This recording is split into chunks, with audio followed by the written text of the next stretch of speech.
सभी छोटे बड़े श्रोताओं को सुनीता भटनागर का प्यार भरा नमस्कार। ऑडियो स्टोरीज के हमारे चैनल कहानी जगत में आप सभी का स्वागत है। हिंदी कहानियों की श्रृंखला में आइए आज सुनते हैं सुधा अरोड़ा जी द्वारा रचित कहानी कांसे का गिलास। बड़ा खूबसूरत गिलास था वह, रंग बिरंगे डिजाइन वाला प्लास्टिक का पारदर्शी गिलास, जिसकी दो तहों के बीच कैद नीले पानी में सुनहरे हरे फूल पत्ते और तैरती मछलियां थीं। गिलास गिरने से तड़क गया था और उसके भीतर की सारी खूबसूरती जमीन पर बड़ी बेरहमी से बिखरी पड़ी थी। पूरे रसोई घर में फैली चमकीली पन्नियां और रंगीन पानी में तैरती प्लास्टिक की रंग बिरंगी मछलियां साफ की जा चुकी थी, पर वह थी कि बुक्का फाड़ कर रोए ही जा रही थी। वह यानी चिल्की, 6 साल की चिल्की, मेरी पोती। बस अब चुप, बहुत हो गया। काफी देर से प्यार से समझा चुकने के बाद मैंने अपने स्वर में आए डांट डपट के भाव को बेरोक टोक उस तक पहुंचने दिया। पहले शोभा ताई को डांटो, उसने मेरा गिलास क्यों तोड़ा? रसोई में काम करती शोभा तक ले चलने के लिए वह मेरा हाथ पकड़कर खींचने लगी।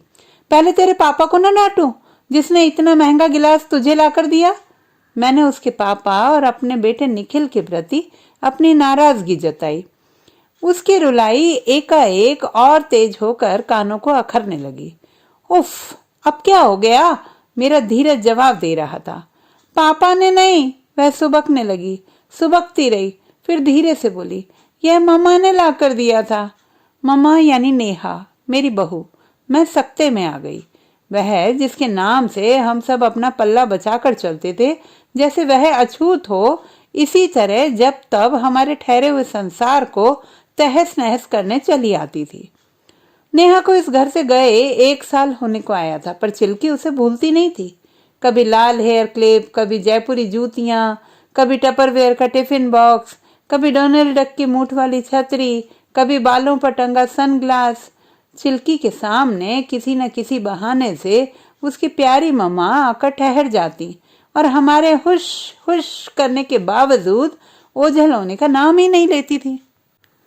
अब चिल्की पर नाराज होना संभव नहीं था। उसका ध्यान गिलास से हटाना अब दूसरे नंबर पर चला गया था। सुबकती हुई चिल्की को मैंने अपनी बाहों की ओट में ले लिया। चिल्की मेरे करीब सिमट आई और बड़ों की तरह रुलाई रोकने की कोशिश में उसकी हिचकियां तेज हो गई। सुन बेटा, एक कहानी सुनाऊं तुझे? सुनेगी? चिल्की को बहलाने का अमोघ अस्त्र था ये। पहले मेरा वो सुंदर वाला ब्लू ग्लास। चिल्की गिलास से हटने को तैयार ही नहीं थी। एकाएक वह गिलास दोबारा टूटा और उसकी जगह एक चमकते हुए कांसे के गिलास ने ले ली। संकरी पैंदी और चौड़े मुंह वाला एक लंबा सा कांसे का गिलास। गिलास ना हो, फूलदान हो जैसे। अरे बेटा, गिलास की तो कहानी सुना रही हूँ तुझे, सुनेगी नहीं रानी बेटी? बोलो। उसने जैसे मुझ पर एहसान किया, सिर हिलाकर हामी भर दी। तब मैं तेरी ही तरह 6 साल की थी, इतनी छोटी, चिल्की जैसी। झूठ, वैसे इसकी तोड़ती हुई बोली। आप इतने छोटे कैसे हो सकते हो? तो क्या मैं 50 साल की पैदा हुई थी? इतनी बड़ी? अच्छा चल, मैं 6 की नहीं 16 साल की थी। ठीक, मैं ठहाका मारकर हंस दी। मैं अपने बचपन में पहुंच गई, जहां निवाड़ वाली मंजियों के बीच खड़िया से आंगन में इक्का दुक्का आंक कर मैं शटापू टप्पे वाला खेल खेला करती थी। मुझे हंसी आ गई। वह मेरी पीठ पर धपाधप धौल जमाने लगी। हंसो मत, कहानी सुनाओ। वह होंठों को एक कोने पर जरा सा खींच कर मुस्कुराई, बिल्कुल अपनी माँ की तरह। उसके चेहरे पर नेहा दिखाई देने लगी। हाँ, तो मैं छोटी थी, चिल्की जितनी छोटी नहीं, उससे थोड़ी सी बड़ी। घर में मैं थी, मेरे ढेर सारे बड़े भाई बहन थे, माँ और बाबूजी थे। बाबूजी की माँ भी थी, यानी कि मेरी दादी। बहुत बहुत बूढ़ी थी वो। पता है कितने साल की? कितने? 90 से ऊपर। 90 से ऊपर मतलब अबव 90। बहुत ही गोरी चिट्टी, छोटी सी, नाटी सी, पर बड़ी सेहतमंद। गोरी इतनी कि उंगली गाल पे रखो तो लाली दब के फैल जाए, पर थी बिल्कुल सीख सलाई। चलती थी तो जैसे हवा में सूखा पत्ता उड़ता है। चलती क्या थी, दौड़ती थी जैसे पैरों में किसी ने स्प्रिंग फिट कर दिए हों। ये तो आप मेरी बात कर रहे हो, नहीं सुननी मुझे कहानी, चिल्की बिसूरने लगी। लो, मेरी तो याददाश्त ही कमजोर होती जा रही है। हाँ, साल भर की चिल्की ने भी जब चलना सीखा तो चलती नहीं दौड़ती थी। हम उसे बताते थे कि चिल्की तेरे पैरों में किसी ने स्प्रिंग फिट कर दिए हैं। हाँ, तो बुढ़ापे में आदमी बच्चों जैसी हरकतें करने लगता है। हम उन्हें कहते, दादी सोटी लाठी लेकर चलो नहीं तो गिर जाओगी, पर वो कहाँ सुनने वाली। कुड़कर कहती, सोटी लेकर चले तेरी सास, सोटी लेकर चले मेरे दुश्मन, मुझे सोटी की लोड नहीं। उन्हें सोटी लेकर चलने में शर्म आती थी। छोटा सा कद था और पीठ झुकी हुई नहीं थी, सीधी चलती थी। चलती क्या थी, उड़ती थी, किसी की बात नहीं सुनती थी। फिर क्या होना था? हाँ, गिर गई। चिल्की की आंखों में कौतूहल था। हाँ, गिरना ही था ना बच्चे, बच्चे भी बात नहीं मानते तो चोट तो लगती है ना। चिल्की ने सिर हिलाया। मैंने भी मम्मा की बात नहीं मानी थी, तो ये देखो। चिल्की के जहन में अब भी जख्म ताजा थे। उसने अपनी बाईं आंख बंद कर पलक पर उंगली गड़ा दी। आंख के ऊपर बहुत से लगे हुए 6 टाकों के निशान उभर आए थे। उस दिन निखिल के ऑफिस से घर में नया फर्नीचर आया था। फर्नीचर जो उसके ऑफिस के लिए पुराना हो चुका था और वहां के कर्मचारियों को औने पौने भाव में बेचा जा रहा था।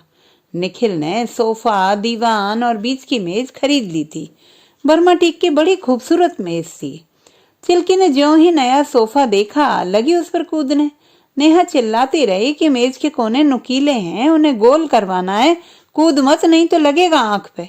उसने 3 बार टोका और तीनों बार चिल्की और जोर से सोफे के डंलप पर कूदी।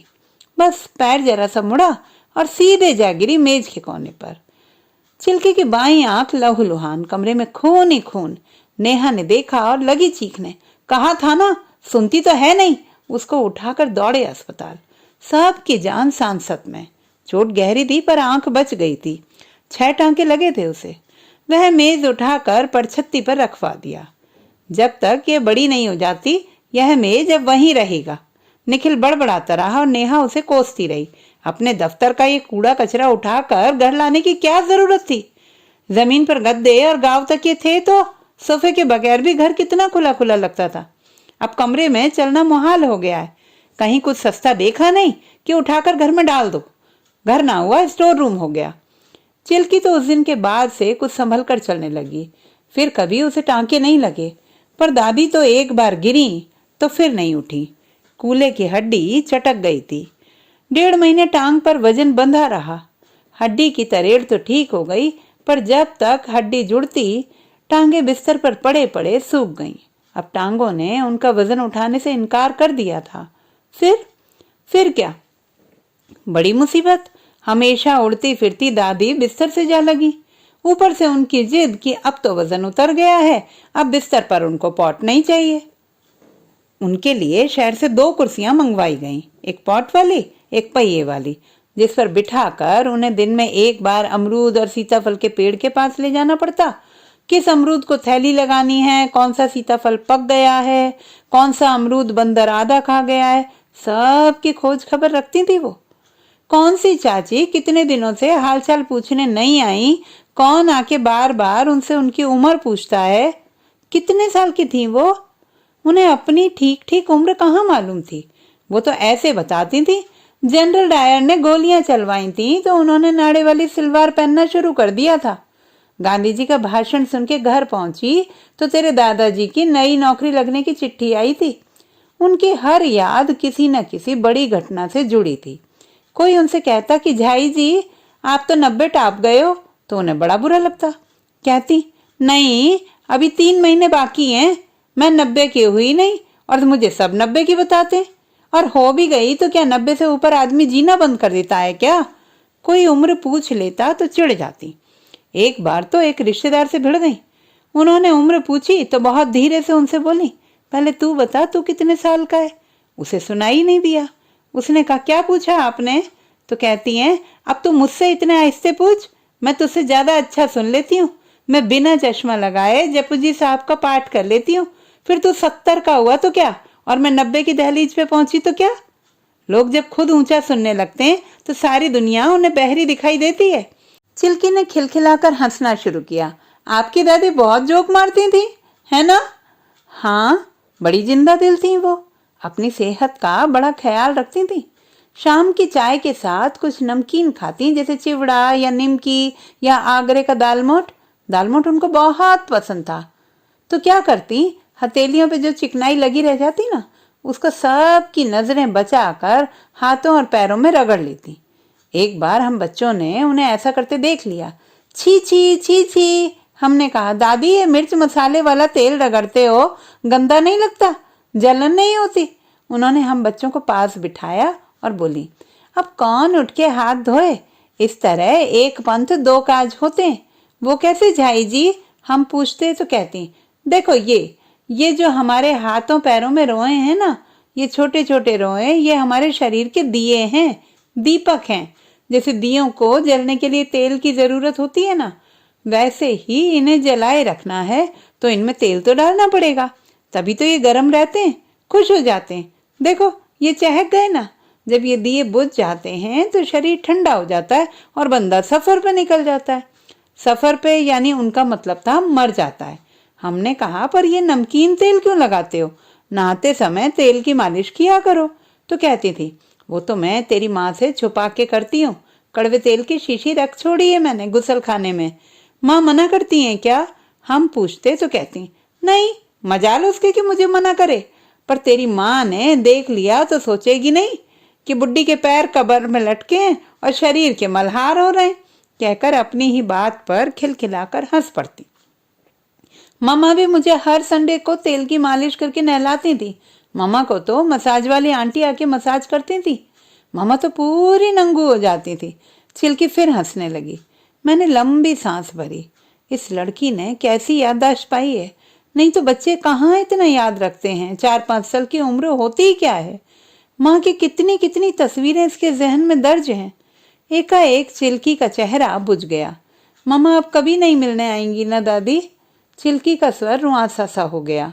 चिल्की को इतनी देर तक कहानी सुना सुना कर फुसलाना बेकार गया था। आएगी क्यों नहीं? आएगी ना। कब? चिल्की की आंखों की नमी पर आंखें टिका पाना मुश्किल था। अब तो फोन भी नहीं करती। पहले कर लिया करती थी 10-15 दिन में एक बार। उस दिन निखिल ने ही डांट दिया था, क्यों फोन करती हो बार बार? उसे इस तरह परेशान करने से क्या फायदा? अगर बेटी के लिए तुम्हारे मन में जरा भी माया ममता बची रह गई है तो वह तुम्हें भूल सके, इसमें हमारी मदद करो। 7 समंदर पार से अपनी आवाज सुना सुनाकर उसे हलकान मत करो। निखिल की आवाज में कड़वाहट थी और नेहा को कड़वाहट पसंद नहीं थी। उसने फोन पटक दिया और उसके बाद फिर कभी ब्लैंक कॉल तक नहीं आया। समय के साथ साथ रिश्ते धुंधलाने की कोशिश में थे। अच्छा, वो गिलास की बात तो रह ही गई चिल्को। अरे हाँ, चिल्की मेरे झांसे में आकर वापस चहक उठी। वो गिलास की कहानी तो आपने सुनाई ही नहीं। वो गिलास तो दादी का था ना बेटा, इसलिए तुझे पहले दादी की बात तो सुनानी थी ना। नहीं नहीं, अब आप गिलास की कहानी सुनाओ।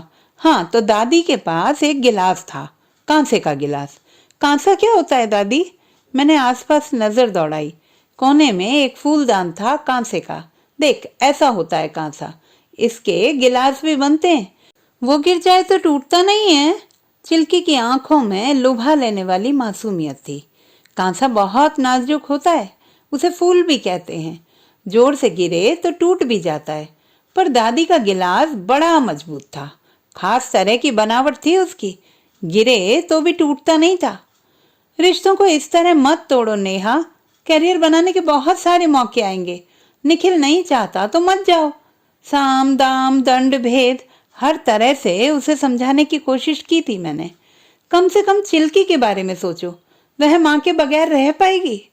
क्यों, बाप के बगैर नहीं रहती क्या? जब निखिल शिप पर चले जाते हैं 6-6 महीने नहीं लौटते। नेहा भड़क गई थी। इस तरह के मौके बार बार नहीं आते, लेकिन आप लोग हैं कि मेरा साथ ही नहीं देना चाहते। 20 दिन बेहद तनाव में गुजरे। बाद में निखिल ने हमें बीच में बोलने से टोक दिया। पता चला कि कैरियर और जॉब का तो बहाना था। इसकी तह में नेहा और निखिल की आपसी अनबन थी। जिस दिन नेहा को जाना था वह चिल्की से मिलने आई थी। एक बार उसे भीगी आंखों से प्यार किया, फिर चिल्की को गोद से उतार कर ऐसे एहतियात से रखा जैसे कोई हैंडल विद केयर सामान जमीन पर रखता है। बच्चों की छठी इंद्रिय बहुत तेज होती है। गोद से उतरते ही चिल्की ने सिसकियां ले लेकर रोना शुरू कर दिया था और नेहा ने उसे दोबारा भींच लिया था। माँ के आलिंगन की गर्माहट से चिल्की पिघल गई थी। कभी गलती से भी नेहा के नाम के साथ निखिल कोई विशेषण जड़ देता तो चिल्की फौरन टोक देती, मेरी मम्मा को ऐसे मत बोलो, मम्मा अच्छी है। अच्छी को वह जोर देकर बोलती। सहसा चिल्की मुझे जमीन पर लौटा लाई। दादी, ये तो हमारे घर से आया है ना? क्या क्या आया है तेरे घर से? ये वह दौड़कर फूलदान के पास जाकर खड़ी हो गई। ये दादी, ये तो हमारे घर में था ना? मैं भीतर तक हिल गई। कितनी जल्दी दुनियावी चीजें बच्चों को भी अपनी चपेट में ले लेती हैं। मैंने अपने को फौरन समेटा। पर ये घर भी तो तेरा है ना? नहीं है, ये तो पापा का घर है। चिल्की ने फतवा दिया। अच्छा बाबा ठीक है, ये पापा का वो तेरा, मेरा कोई घर नहीं। मैंने रोनी सूरत बना ली। नहीं नहीं अच्छी दादी, ये तो आपका घर है, पापा का भी। और उसने मेरे गले में बाहें डाल दी। और मेरा भी। चिल्की अचानक अपनी उम्र से बड़ी हो गई थी और चहक कर अब मुझे झांसा दे रही थी। मैं उसकी समझदारी पर हतप्रभ थी। यह बच्चों की नई पीढ़ी है, हमारे समय से कितनी अलग, व्यावहारिक और डिप्लोमेट। नेहा के जाने के 3-4 महीने घर वहीं बना रहा था। चिल्की को वही घर अच्छा लगता था क्योंकि वहां से उसका स्कूल नजदीक था और जब तक उसकी सहेलियां खेलने आ जाती थी। पर मेरे लिए 2 घरों को चलाना बहुत मुश्किल था और जिस तरह से नेहा घर छोड़कर गई थी उसके हृदय परिवर्तन की गुंजाइश बहुत कम थी। देर सवेर उस घर को समेटना ही था। निखिल को भी फिर लंबे दौरे पर जाना था, इसलिए हमने उस घर को समेटने का फैसला लिया। चिल्की को उस घर से आने के लिए राजी करना टेढ़ा काम था। उसका कमरा हमने वैसा का वैसा वहां से शिफ्ट कर इस घर में हूबहू तैयार करा दिया था। पर चिल्की थी कि ना अपना घर भूलती थी, न कमरा, और ना ही उसे जिसने कमरा बड़े मन से बनाया था। पर दादी का भी एक घर था, ठीक? मैंने कहानी के छूटते जाते सिरे को थामा। हाँ, और उनका वो गिलास? चिल्की कहानी सुनने की मुद्रा में फिर बैठ गई। तो दादी उस गिलास में ही सुबह पानी पीती थी, फिर उसी में चाय, और फिर नाश्ते के साथ गिलास भर दूध, फिर खाने के साथ पानी, फिर शाम की चाय। फिर क्यों, उनके घर में और गिलास नहीं था? चिल्की ने यह सवाल बिल्कुल चिल्की की तरह ही किया। नहीं, गिलास तो बहुत थे बेटा, पर उनको वही गिलास पसंद था। हम सब बच्चे उसको पटियाला गिलास कहते थे। साइज में इतना बड़ा था ना, इसलिए गिलास का खूब मजाक भी उड़ाते थे। कहते थे, दादी आप गिलास को लेकर ऊपर कैसे जाओगे? चिल्की खिलखिलाकर हंस दी। फिर क्या बोला आपकी दादी ने? कहने लगी, हट पागल, गिलास वाले तो ऊपर ही हैं, वहां गिलास क्या करना है ले जाकर? इसे तो यहाँ वालों के लिए छोड़ जाना है, जैसे वो मेरे लिए छोड़ गए थे। हम बच्चे उनसे मजाक करते, पूछते, झाई जी आप मरोगे कब? वो हंसती, तेरे घर पोता होगा तब। उन्हें क्या पता था मेरे घर पोता नहीं पोती होगी, चिल्की जैसी। मैंने चिल्की के गाल पर हल्की सी चपत लगाई। आपके दादाजी नहीं थे? दादाजी थे ना, ऊंचे लंबे पठान जैसे, बड़े रौबदार, लेकिन वह पहले ही सफर पर निकल गए थे दादी को अकेला छोड़कर। वैसे तो दादा और दादी की आपस में कभी पटरी नहीं बैठती थी।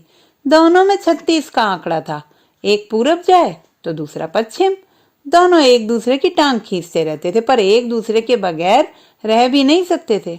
इसीलिए जब दादाजी मर गए तो सबको लगा कि अब तो दादी भी ज्यादा दिन जिंदा नहीं रहेंगी, पर हुआ उल्टा। दादा के जाने के बाद तो दादी का नक्शा ही बदल गया। हमेशा चुप रहने वाली गिट्टी सी दादी खूब पटर पटर बोलने लगी। हर शनिचर इतवार हवन सत्संग में हाजिरी लगाने लगी। कलफ लगी कड़क साड़ियां पहनने लगी। दादी पोते पोतियों के साथ खूब मस्खरी करती, खूब कहानियां सुनाती, जैसे मैं चिल्की को सुना रही हूँ। चिल्की बड़ी बूढ़ियों की तरह दोनों गालों पर मुट्ठियां टिकाए बैठी रही, लेकिन अपने मरने की पूरी तैयारी उन्होंने कर रखी थी। कहती, मेरी ये सोने की चूड़ियां मेरी बिट्टो को देना। बिट्टो मेरी बुआ का नाम था।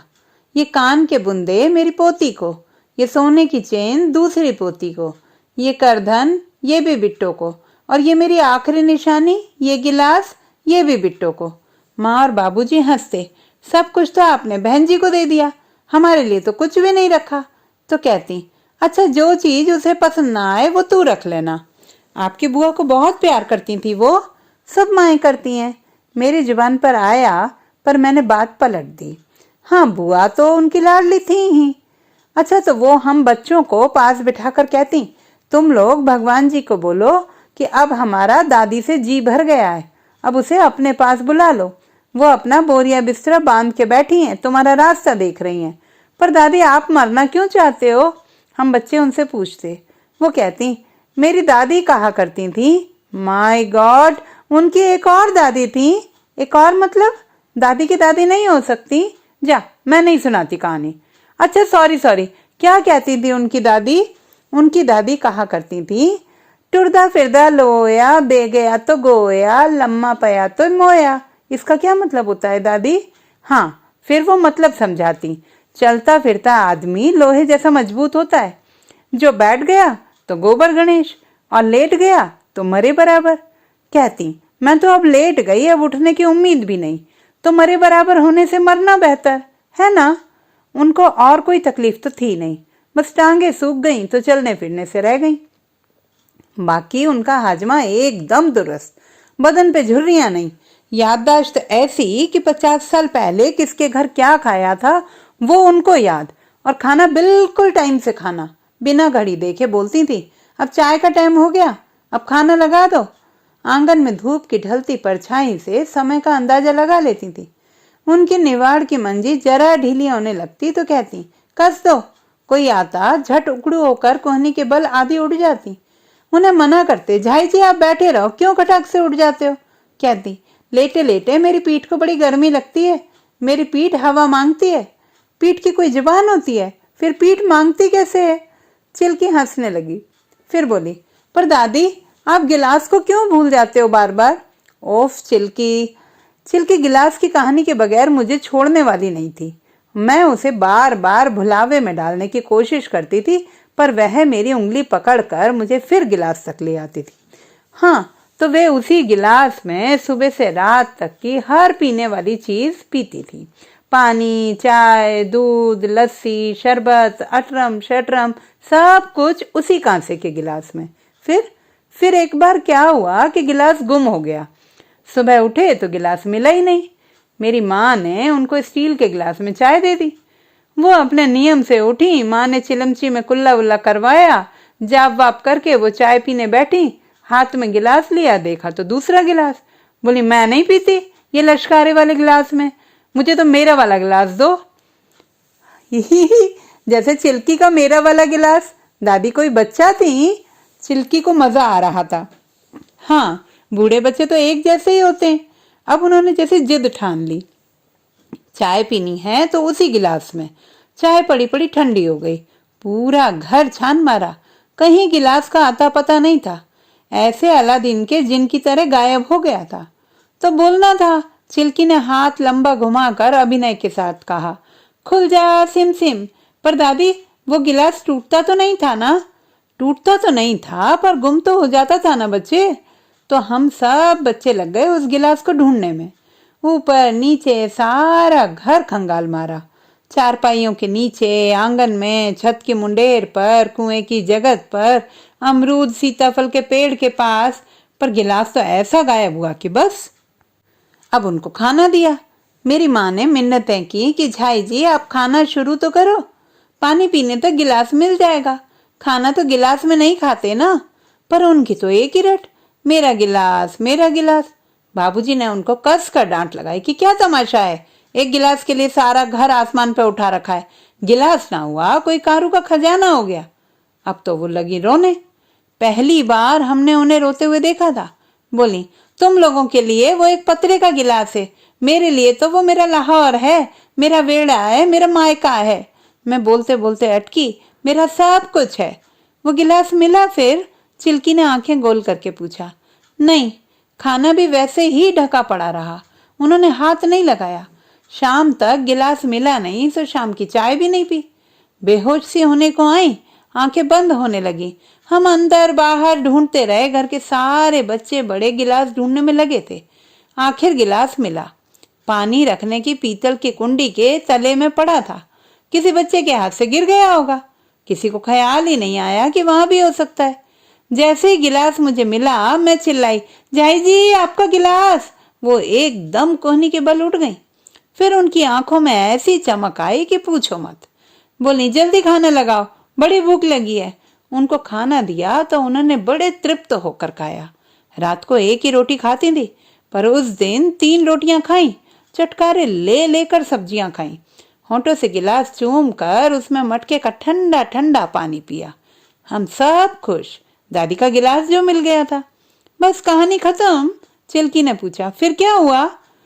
सुबह हम बच्चे उठे तो देखा दादी एक हाथ में गिलास छाती से लगाए सो रही हैं और मुस्कुरा रही हैं। हम सब उनके चारों ओर इकट्ठे हो गए। देखो देखो, दादी नींद में हंस रही हैं। माँ ने कहा, आज इतनी देर तक कैसे सो रही हैं?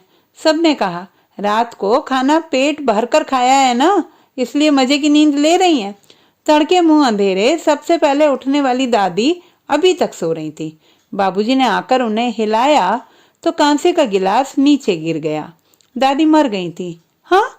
चिल्की का मुंह खुला का खुला रह गया। मर गई? हाँ। सो सैड, है ना दादी? चिल्की की आंखें भीगी थी।